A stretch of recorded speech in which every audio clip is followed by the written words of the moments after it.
What is the most disturbing fact you know of? 30% of people reported missing, and found dead, were killed by the person reporting them missing. Half of the homeless people in America were in the foster care system at some point in their lives. Only 20% of the males born in the Soviet Union in 1923 survived World War II. When you're burning to death, your eyes melt out of your head before you die, so you're still alive while your eyes are melting. During the Antarctic exploration, one of the researchers complained about his shoes being soaking wet. When he took them off, he found out the liquid in his shoes was his decaying feet that liquidized and made a forbidden Slurpee out of his feet and blood. Mummies weren't that rare until the Victorian British ate so many of them. Read a story in an old newspaper once, about this girl, 12, who was asking for money to do a surgery. She was the only survivor of a shipwreck and lost a good chunk of her leg in it. That is why she needed the surgery, to be able to keep her leg from being amputated. The crazy thing is the motive for her leg to be amputated. During the rescue, she shouted for the rescuers to be careful pulling her up from the water because a fish had bitten her on the leg. It wasn't a fish, it was another little girl, 6 years old, dead, still attached to her leg by the nails. The way we experience life is not linear, but logarithmic. We've all noticed that a year keeps feeling shorter, but it's because there's a mathematical formula for it. It's called Weber's Law. Life is truly too short. Before we ever notice, it's over. For my fellow habitual neck crackers, studies show there is a 1 in 20,000 to 1 in 250,000 chance that popping your neck can cause a small tear in the inner lining of an artery, which can lead to blood clots forming that can create a blockage in an artery downstream, causing an ischemic stroke, a condition where the blood supply to part of the brain is cut off. My funniest racism experience in China. So I'm a black guy who lived in China for a year. Racism is quite different in China, and to be honest, it literally is in your face and it could even get life-threatening at times.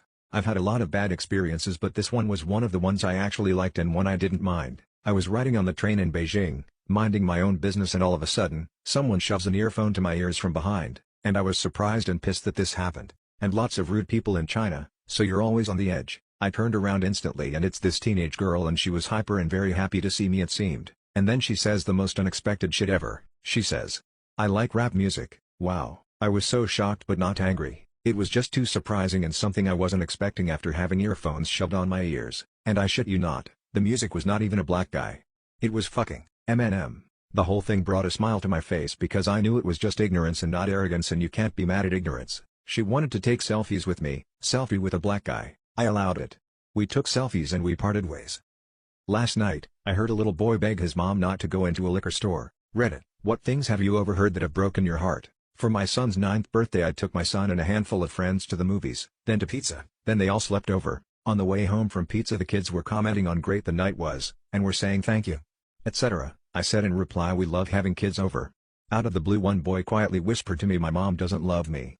Broke my heart into bits. I asked why he said that, and he said, she always left me. I would wake up and she would be gone. Come to find out, he had just been placed with his dad that he barely knew. The state had taken him away from his mom for neglect, leaving him every night alone to go to the bar. It had been going on for years and the neighbors would hear him crying alone and call the cops. She is a raging alcoholic and a drug addict. Still, his dad had only met him once before, and was currently living with a new girlfriend, and she didn't like kids. His son was now sleeping on the floor of the girlfriend's apartment as there was no room for him. It was fucking heartbreaking. To make matters worse, he sat alone every day after school on the steps of the library waiting for his dad, sometimes till past 7 p.m. When I found out, I had him over every single day, eating a snack, doing homework together with my son, eating dinner most nights. Less than a year later, his father asked if I could take him for a while. He had broken off with the girlfriend and had nowhere to go, and nowhere to bring his son. No problem. I'm a single mom of one son, but I always have room for anyone who needs to stay. His dad brought over all of his clothes in a garbage bag, everything he owns. He never officially was mine, but I became his adopted mom since that time, bringing him to the doctors, going to parent-teacher conferences, music concerts, etc. He is 19 now and doing fantastic. He made it through high school at an honors AP level, and then went to college on full scholarship. But better than that, he is an awesome person, funny, smart, kind, loving. I love my adopted son. What are some college life pro tips? Try to make friends with someone in each class. Classwork is a lot less stressful if you have people you can discuss things with, or get notes if you miss a day, or who can give you a heads up about changes in assignments, etc. Find a toilet nobody knows about on campus, one that's clean, or has 2-ply toilet paper. Find that magical toilet and tell nobody of its existence. If you skated through high school without really learning how to study, manage your time, or do any real work, and you think you can do the same thing in college, you're probably gonna be in for a very rude awakening. Don't buy your books at the bookstore. Always buy from Amazon, Chegg, or some other source. The bookstore is way overpriced, and never worth your time. When you meet your roommate for the first time, scream as loud as you can and kick them in the chest, asserting your dominance for the remainder of the semester. Be on guard for similar displays for your roommate, as the dominant status will be used later to select mates. What is one rule that was implemented at your school or work that backfired horribly? My high school was trying to prevent a senior prank since the class before us had got a little out of hand. They basically told us not to have one, that they would get anyone who did anything in a lot of trouble, yada yada. So somebody has an idea. What if we do an anti-prank?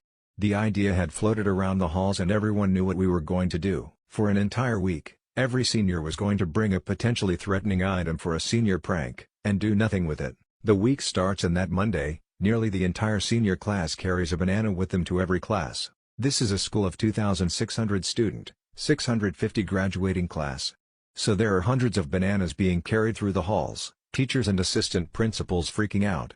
By noon, an announcement was made that all bananas needed to be eaten or thrown away or they would be confiscated. So by that afternoon, every banana was taken away from the student. The next day got even better. Somebody has the idea that we should all bring a gallon jug of water with us to class. And to no one's surprise, again there is an announcement that they are going to start taking up the water jugs for fear of what we are going to do with them. But this time, the students got creative. People are resentful now and not wanting to give up their precious water. Students are getting creative, hiding them in backpacks, avoiding teachers in the hallways, whatever it took to keep their water jugs. But alas, most of the jugs had been confiscated. So the students start taking to social media. Tons of tweets and mentions are going out to local news stations, DMZ, Oprah, Ellen, you name it, they got mentioned. All of these messages are going out along the lines of school is confiscating all water, not allowing students to drink water #HighSchoolDrought2KXX #wording #send help. You get the picture. Before the end of the day, 2 different news reporters were at our school.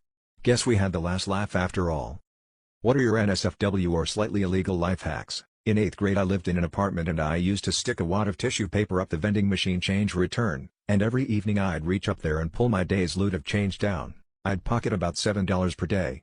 People just assume the machine ate their change. I have one that my dad did back in college, more of a one-time life hack than anything. His professor basically spent all his free time writing, and trying to sell to Hollywood, a script for a movie. He was barely there during office hours, he was super disorganized when it came to the students, things like that, come finals.